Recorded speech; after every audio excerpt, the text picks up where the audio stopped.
Morning students, myself Ompal Gangwa, teaching English in Saraswati Vidya Mandir, Kichha. Last term I teach you non-finite in brief, but today I shall teach you in detail. First of all, tree of non-finites. Here I gave you a tree of non-finite as you see in the page. Non-finites are a kinds of verb, and verb can categorize in two.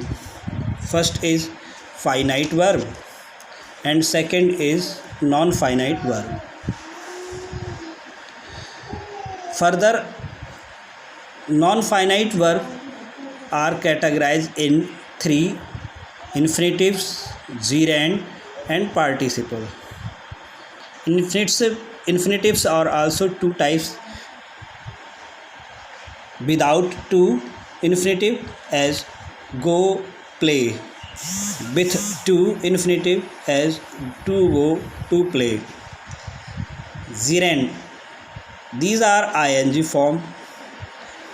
Participle further divided in three: present participle, past participle, and perfect participle. Present participle are ING form और इनमें कार्य का जारी रहना पाया जाता है। Past participles are third form, इनमें कार्य का पूर्ण होना पाया जाता है। थर्ड पार्टिसिपल परफेक्ट पार्टिसिपल हैं, इसमें हैविंग के साथ थर्ड फॉर्म तथा हैविंग बीन के साथ थर्ड फॉर्म लगाई जाती है। इसमें एक कार्य पूर्ण होने के बाद दूसरे कार्य का शुरू होना पाया जाता है। तो ये ट्री से आप पूरे नॉन फाइनाइट्स को समझ सकते हैं in short, at a glance. Now in detail,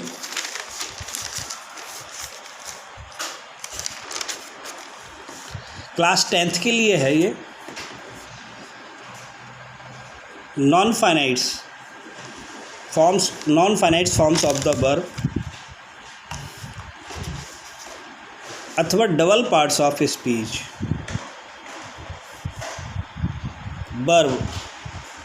verbs are the action words.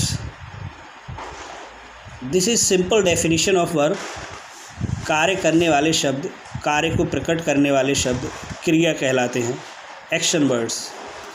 We can categorize verb in two as finite verb and non-finite verb. Finite verb definition में a verb which used according to the subject and tense of a sentence is called finite verb. जो sentence में कर्ता के वचन के अनुसार तथा sentence के टेंस के अनुसार प्रयोग होती है, वो फाइनाइट वर्ब कहलाती है। For example, Mohan is playing cricket. Mohan cricket खेल रहा है, इसमें इज़ प्लेइंग लिखा है, इसलिए इज़ आर एम और ING form present continuous sentence का टेंस का ये सेंटेंस है।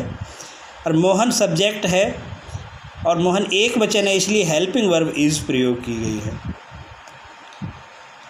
अगर ये मोहन बहुवचन होता, चिल्ड्रन होता, दे, यू, तो आर प्रयोग करते।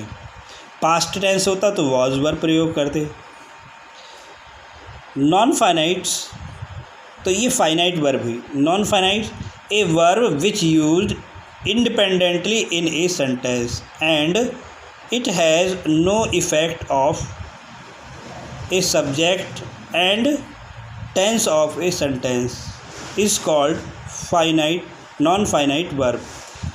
ये सेंटेंस में इंडिपेंडेंटली यूज़ होती हैं और इन पर सेंटेंस के टेंस का तथा सेंटेंस में प्रयोग किए गए कर्ता के वचन का कोई प्रभाव नहीं पड़ता है। एग्जाम्पल है, playing cricket is a good exercise. Cricket खेलना एक अच्छा व्यायाम है।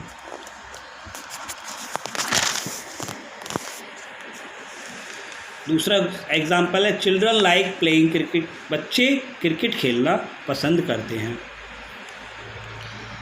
इन a sentence In sentence first, playing cricket is non-finite verb and is finite verb. ये सेंटेंस था पिछला. प्लेइंग क्रिकेट अंडरलाइन किया है, नॉन फाइनाइट है, और जिसको गोल किया है वो फाइनाइट वर्ब है. In sentence 2, playing cricket is non finite and like is finite verb. Non-finite is also called simple double parts of speech. इन्हें डबल पार्ट्स ऑफ स्पीच भी कहते हैं because they work as verb, noun, adjective and adverb in a sentence. क्योंकि ये sentence में संज्ञा, adjective और adverb, विशेष क्रिया विशेषण, विशेषण और क्रिया विशेषण सभी का कार्य करती है. एक से अधिक पार्ट्स ऑफ स्पीच का कार्य करती है सेंटेंस में, इसलिए इन्हें डबल पार्ट्स ऑफ स्पीच कहते हैं. Non-finite. Further, non-finite can categorize in 3 forms, 3 kinds: infinitives, gerund and participle. The infinitives, एक एक करके सबको डिटेल में पढ़ते हैं. Infinitive is such non-finite verb in which first form is used. ऐसी क्रियाएं non-finite verb की जिसमें first form प्रयोग होती है. These are also 2 types. ये भी 2 प्रकार की होती है. इन्फिनेटिव्स ए प्रकार है इन्फिनेटिव विदाउट टू, बिना टू लगा करके इन्फिनेटिव का प्रयोग.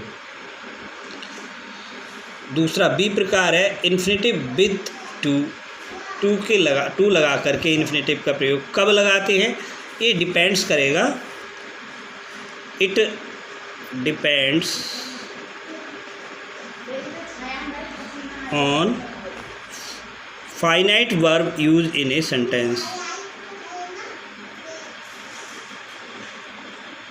Verb used in a sentence. Sentence में फाइनाइट वर्ब कौन सी प्रयोग की गई है इस बात पर डिपेंड करता है कि जिस क्रिया को इन्फिनेटिव बनाना है उसके साथ टू लगाएंगे या नहीं लगाएंगे. Infinitive without to. When following verb are used as finite verb, then infinitive verb are used without to.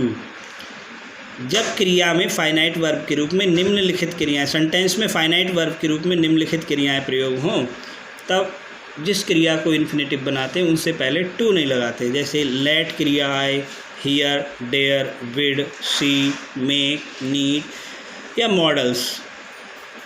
Example है आई मेड हिम रन, मैंने उसे दौड़ाया. इसमें फाइनाइट वर्ब को गोल किया गया है. मेड फाइनाइट वर्ब है जो मेक की सेकंड फॉर्म है, इसलिए इसमें रन को इन्फिनेटिव बनाया और रन से पहले टू नहीं लगाया.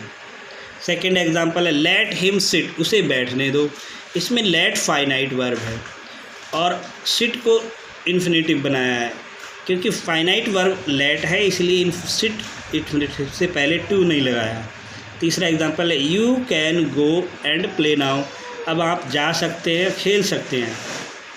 तो इसमें प्ले को इन्फिनेटिव बनाया है, कैन मॉडल है. दूसरे प्रकार के हैं इन्फिनेटिव विद टू, टू के साथ में इन्फिनेटिव. जैसे टू लग जाएगा तो to go, to play, to read आदि हो जाएंगे. In a sentence, infinitive work as a noun, as an adjective, as an adverb. Sentence में ये इन्फिनेटिव संज्ञा की तरह, विशेषण की तरह और क्रिया विशेषण की तरह कार्य करते हैं. इन्फिनेटिव एज ए नाउन, संज्ञा की तरह प्रयोग करेंगे तो कैसे कार्य करेंगे. As a noun infinitive act as subject of a verb, object of a verb, complement of a verb and govern as a preposition. ये भी 3 प्रकार से वर्क करते हैं, 4 प्रकार से. संज्ञा, अगर हम इन्फिनेटिव को संज्ञा की तरह यूज़ कर रहे हैं तो सेंटेंस में संज्ञा क्रिया के सब्जेक्ट के रूप में, क्रिया के ऑब्जेक्ट के रूप में, क्रिया के पूरक के रूप में और प्रपोजिशन से संचालित क्रिया के रूप में प्रयोग किए जा सकते हैं। उदाहरण है,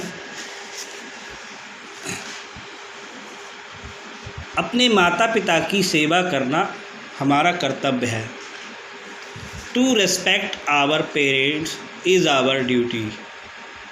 टू रेस्पेक्ट इसमें इन्फिनेटिव है और इज़ इसमें फाइनाइट वर्ब है, तो ये संज्ञा की तरह कार्य कर रहे हैं क्योंकि ये क्रिया के मेन वर्ब से पहले प्रयोग है, तो सब्जेक्ट ऑफ ए वर्ब है।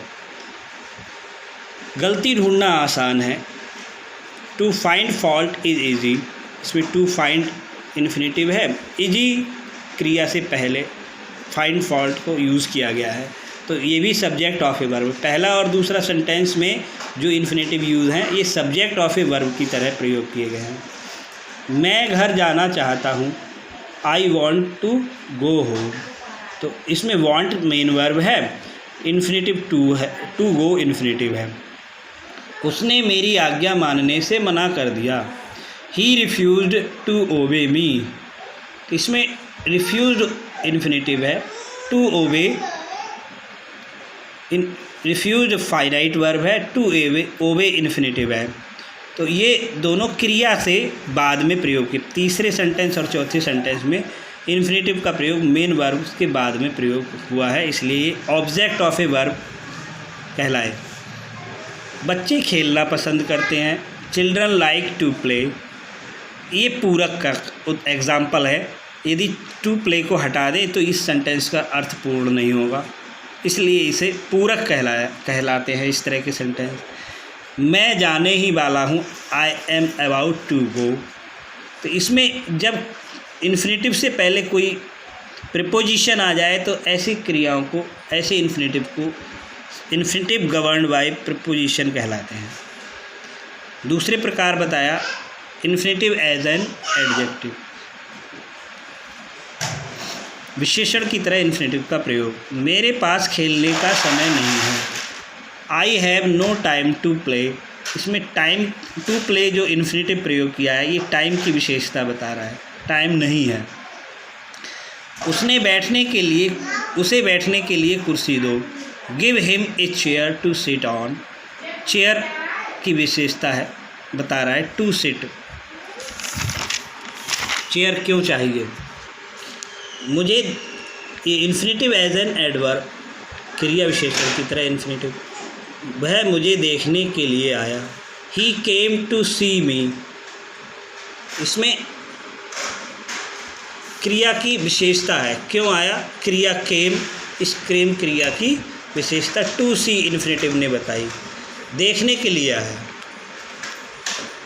लड़का दृश्य देखकर रोया, लड़का दृश्य देखकर रोया, the boy wept to see the sight, sight माने दृश्य, तो रोया क्यों रोया, देख कर, to infinitive, to see infinitive क्रिया की विशेषता बता रहा है, क्रिया विशेषण कहलाया। तो यहाँ तक ये इन्फिनेटिव्स कंप्लीट हुए हैं। नेक्स्ट टर्म पर जिरेंड पढ़ेंगे।